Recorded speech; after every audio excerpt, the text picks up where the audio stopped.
When we had Candace, I was an older mom when I was pregnant, and so they had sent us to get a triple screen, which was what was available at the time for early detection. And it had showed that we had a 1 in 10 chance, 1 in 10 chance of having a child with Down syndrome. And so they had sent us to the... and that's not out of the ordinary for older couples, right? No, Right. that really wasn't a very effective test. They sent us to the specialist to do a sonogram, and he did the sonogram and didn't notice anything for markers or anything, but he did say that he couldn't discount for our age as to whether we would have a child with Down syndrome. Right. And we had conversations about, well, okay, what if, and it doesn't matter, right? So we had that kind of conversation as well. Not really thinking that that's really, we were very optimistic. So we didn't, not know what to expect our first. So go ahead.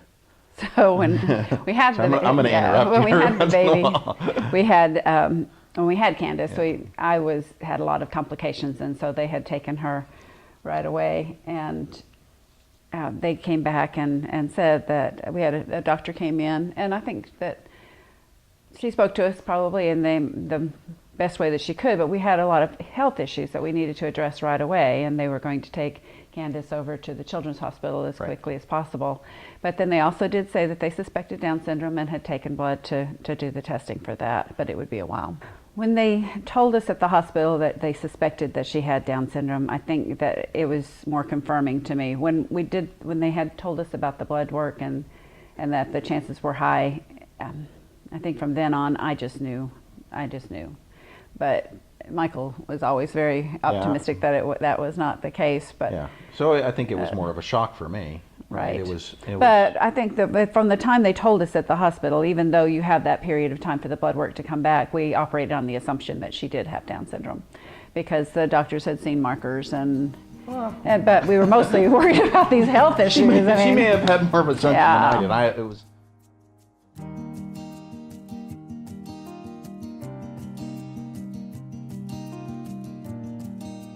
How did you find the Down syndrome partnership? So we found the Down syndrome partnership through a friend. Actually, while Candace was still in the NICU over at Cook's, we had told friends, and everybody knew that we'd had the baby and that she was over there. And a friend of mine was in the line at the coffee shop and saw a woman and her son who had Down syndrome standing there as well. And she turned to him and she said, "I just had a friend who's had a child with Down syndrome." And she just, we don't know what to where do we go from here? And the lady was terrific. She gave my friend her number, and she said, have her call me and tell them not to let anybody tell her what they will or will not do. She's going to be fine. And so we had the phone number and we called it, and we talked to her for probably an hour on the phone, and her telling us just different things that her son was doing and things that were going on. She also told us about the partnership. Right. And I recall her saying, "Don't let somebody else don't set let your her tell you what she expectations." can do. Right. Yeah. Don't let them tell you what she can't do. She's going to follow her own path, and you set some high goals, and those goals will be achieved.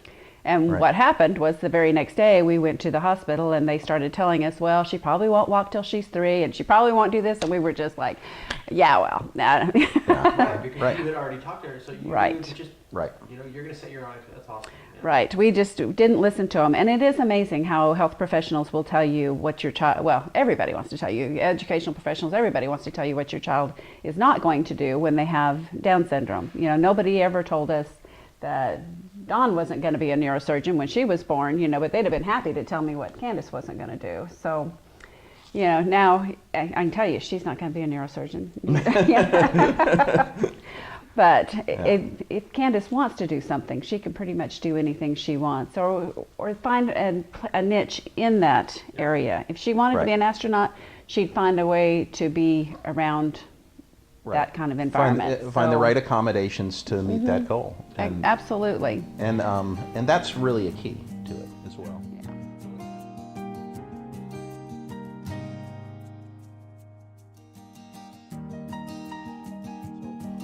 The Down syndrome partnership,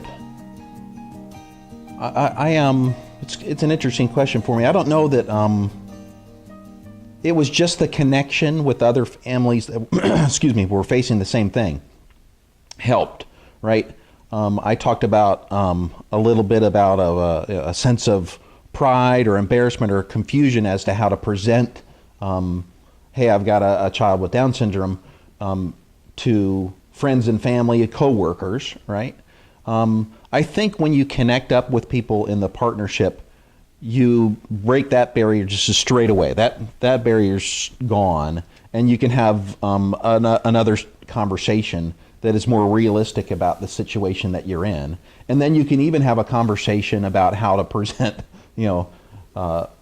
present out. I think you got to eliminate. It was terrific. I mean, for me, that was a connection to so many people. And it's opened up so many friendships to people we never would have met. And they have that one common bond of Down syndrome, and it's from every walk of life. Yeah, and it's completely socially, economically. There's no boundaries. No boundaries there, and you find that some of the boundaries that may exist just kind of float away because of what's more important, right? Yeah. So we have met, some of our best friends we've met through the partnership. What's Candace's BFF, Abby? Abby, yeah, Abby's mom and I met when the kids were still in the carriers, and we've been great friends since then, and the kids have too. So it's been a wonderful thing, and it's nice as they grow up. I mean, they tell you, kids don't come with a manual, but you get more manuals with kids with Down syndrome, and you get all those supports from everybody else, and it's been very helpful for us.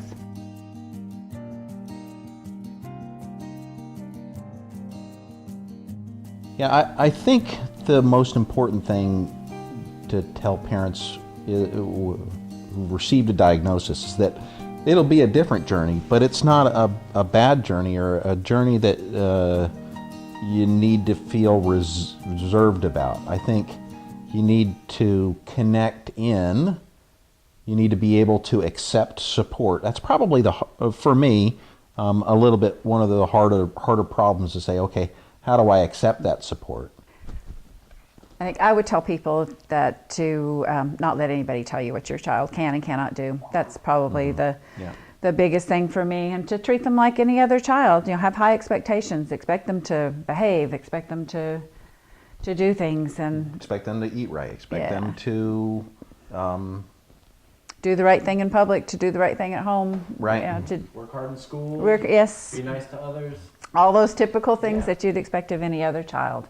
And Candace will be a junior this year, and so now we're starting to look at planning for what she's going to do after high school and stuff. And it's at this point we see there's a lot of opportunity, and so don't let anybody tell you what your child can't do, but start looking ahead and imagining the possibilities.